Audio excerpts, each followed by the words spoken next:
Hola, ¿qué tal? Mi nombre es Ricardo Rojo Jiménez, estudiante de la Universidad Virtual del Estado de Guanajuato. Estudio la licenciatura en Derecho con matrícula 24003967 y esta es la actividad correspondiente al reto 2 llamado La personalidad y su validación ante el registro civil del módulo Derecho de Personas y Familia. Mi asesor educativo es el profesor Jorge Alberto Andrade Aldana.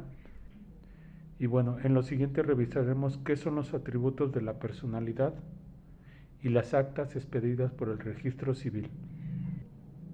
Como primer punto tenemos qué son los atributos de la personalidad. Los atributos de la persona los conocemos como las características o propiedades que identifican a una persona como sujeto de derecho y obligaciones. Estos atributos son inertes a la persona y la acompañan desde su nacimiento hasta su muerte, y en específico hablaremos de 4 atributos de estas características que son nombre, domicilio, estado civil y capacidad. Respecto a las actas, como lo sabemos, son formatos oficiales que expide el registro civil para certificar un hecho o un acto relacionados con el estado civil de las personas. Tiene un valor legal y probatorio muy importante, y entre las actas del registro civil que expide tenemos acta de nacimiento, acta de divorcio, acta de matrimonio, actas de difunción. Estas como las más importantes, entre otras tenemos actas de declaración de ausencia, presunción de muerte, divorcio judicial, pérdida de la capacidad, adopción, reconocimiento y tutela. Y bueno, comenzando con los atributos de las personalidades, empezaremos con el primero, que es el nombre. El atributo de la personalidad por excelencia es el nombre. Sin él sería un trabajo difícil para distinguir a una persona en relación con otra. Y este acto jurídico, de acuerdo al artículo 58 del Código Civil Federal, que nos dice: el acta de nacimiento se levantará con la presentación del nacido, así como con constancia del lugar de nacimiento, fecha y hora.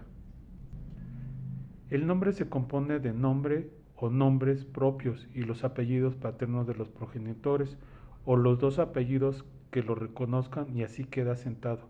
Lo que nos dice el artículo 77 del Código Federal, que dice: si el padre o la madre de un hijo natural o ambos lo presentaren para que se registre su nacimiento, el acta surgirá todos los efectos del reconocimiento legal respecto del progenitor compareciente, y este atributo del nombre lo podemos encontrar en el acta de nacimiento, actas de divorcio, así como de defunción, y otras como lo son actas de declaración de ausencia, presunción de muerte, divorcio judicial, pérdida de la capacidad, adopción, reconocimiento y tutela.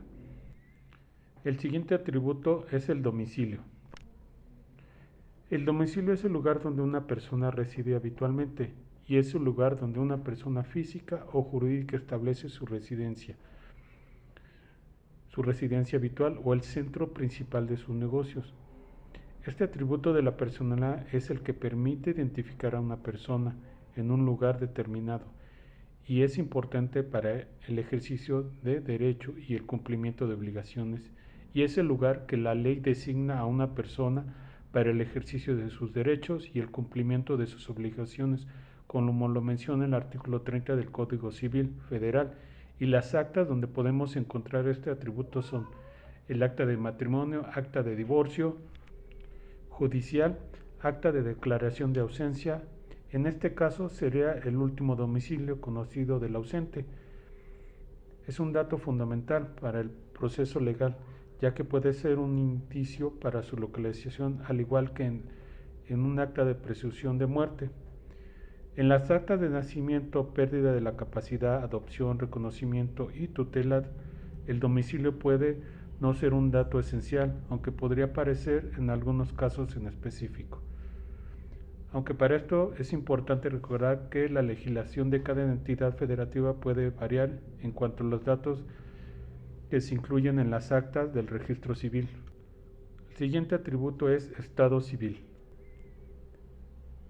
El estado civil es otro atributo.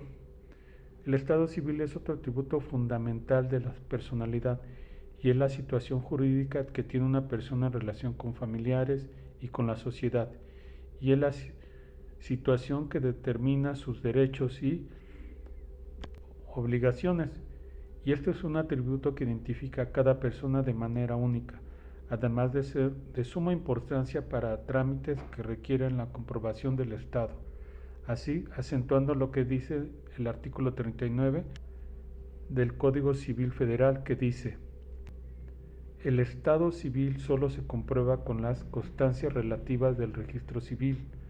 Ningún otro documento ni medio de prueba es admisible para comprobarlo, salvo los casos expresamente exceptados por la ley. Las actas donde podemos encontrar este dato son actas de nacimiento, pues cabe mencionar que esta acta se enfoca directamente en este atributo, al igual que el acta de matrimonio, acta de divorcio y acta de defunción, y en los casos de las actas de declaración de ausencia, presunción de muerte, divorcio judicial, pérdida de la capacidad, adopción, reconocimiento y tutela, también podemos encontrar este atributo. Aunque al igual que en los casos anteriores, cabe mencionar que es importante tener en cuenta la legislación de cada entidad federativa, pues puede variar en cuanto a los datos que se incluyen en las actas del registro civil. El siguiente atributo es la capacidad. La capacidad es un atributo de la personalidad que permite a las personas ser titular de derechos y obligaciones y ejercer por sí mismas. Es la aptitud legal para participar activamente en el ámbito jurídico y dar validez y efectos a situaciones legales. Dentro de la capacidad jurídica o de goce es la aptitud para ser titular de derechos y obligaciones, y se adquiere al nacer. La capacidad del ejercicio que una persona tiene para ejercer por sí misma sus derechos y cumplir con las obligaciones, y esta generalmente se adquiere al alcanzar la mayoría de edad. En el caso de los menores de edad tienen capacidad jurídica, pero su capacidad de ejercicio está limitada. Necesitan la autorización de sus padres o tutores para realizar actos jurídicos importantes. En el caso de personas con discapacidad intelectual, mental o física que les impida gobernarse por sí mismas, necesitan la asistencia de un tutor, como lo menciona el artículo 23 del Código Civil Federal. Y en este caso la capacidad, el nombre, el domicilio y el estado civil no es un atributo que se haga constar precisamente en las actas del registro civil. La capacidad se refiere a la aptitud de una persona para ser titular de derechos y obligaciones y para ejercerlos por sí misma. La capacidad es una condición jurídica que se presume y que puede variar a lo largo de la vida de una persona, por lo que no se considera necesario registrarla en algún acta de manera formal, en un documento en específico. Y bueno, con esto repasamos estos 4 atributos de la personalidad, y esto es todo en referente a la actividad. Gracias por su atención y hasta la próxima.